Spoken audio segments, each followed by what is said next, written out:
Well, many countries chase the opportunity to host the Olympic Games for years, but does it actually benefit their economies? Well, to find out, I'm joined by Andrew Zimbalist, a professor of economics at Smith College. So in terms of return on investment, is it ever worth it financially to host an Olympic Games? I think if you go back to 1950, roughly, you can find one or two cases where arguably there was a benefit for the host city. But in the overwhelming majority of cases, you can't make that argument. And the kind of argument that you sometimes hear about political or cultural benefits also never comes to fruition. Now, we also understand in terms of the money themselves, these Winter Olympics tickets didn't end up selling out. So how lucrative are they compared to, say, the Summer Games? Well, the Winter Games are about 40% the size of the Summer Games. In Pyeongchang, they've sold 60% of their tickets. 40% haven't been sold. As you mentioned a few minutes ago, they're spending $13 billion for the venues and the infrastructure. They'll get back somewhere in the neighborhood of $2.5 billion in revenue. So there's a hole there. There's approximately a $10 billion hole. And the argument in favor of hosting the games is that in the long run it will pay off because you're on international television and you'll get a lot of new tourism and you'll get new business and new foreign investment. But frankly, we never see that after the games. So it's really a very questionable investment to make from an economic point of view. And it's interesting because we do still see countries really vying to host these games. And as we mentioned, they do tend to go over budget with these extravagant venues. Some end up crumbling years later, others are repurposed, and some are just demolished. So in terms of the money that's injected into these projects, how much benefits the local economies versus, say, some of the companies and the other sectors instead? Well, what happens when you do the amount of construction that one has to do to host either the Summer or the Winter Olympics is you generate a lot of construction employment.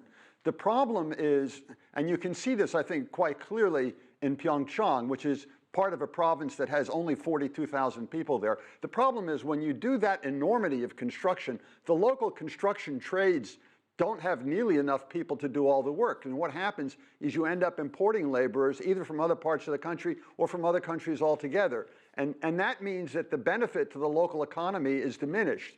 If you employed all local labor, then people would earn a lot of money on construction and they'd spend it locally. It would have a multiplier effect on the local economy. But this isn't what happens because they import the labor, they get a lot of the materials from outside of the country, and they go into an enormous situation of debt. In order to build the $13 billion of infrastructure and venues, you have to borrow that money initially, and then you have to pay it back over a period of 20 or 30 years. So unless there's a steady stream of income being produced, it economically is very difficult.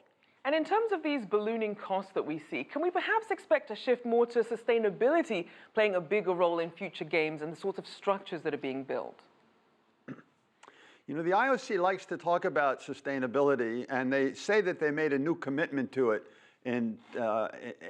after the recent passage of the 2020 agenda. That was in December of 2014. But in fact, if you go back, you can see in the early 1990s, they were already talking about sustainability and put it in their charter. In spite of the fact that it's in their charter, you see case after case of wanton environmental destruction. In South Korea now, in Pyeongchang, Mount Gariwang had 58,000 trees that were chopped down. Mount Gariwang was declared a natural nature preserve by the National Forestry Service in South Korea. But then they lifted that classification in order to knock down these trees to build a downhill ski slope. So you see time and time again a violation of common environmental measures that any sensible government would be following. So then how likely are we to see perhaps the same cities who've already hosted some of these Olympic events hosting them again since they already have the infrastructure? Well, it's very difficult, in fact, because one of the things that happens, and one of the largest expenses that any host has, is to build an Olympic village. Olympic villages these days can easily cost $3 billion for the Summer Olympics, where you have to have 17,000 beds for the athletes and their trainers and their coaches. So once you've built an Olympic village, what you try to do, now they've been very unsuccessful in Rio in doing this, but what you try to do is then convert it into residential private housing. And where you're successful in doing that, then you don't have your Olympic Village anymore. So if you wanted to come back 4 years later, or 8 years later, or 12 years later, and host the Olympics again, you'd have to build another Olympic Village. You'd also have to build another international media and broadcasting center. You'd have to build another media village where the journalists and media people stay.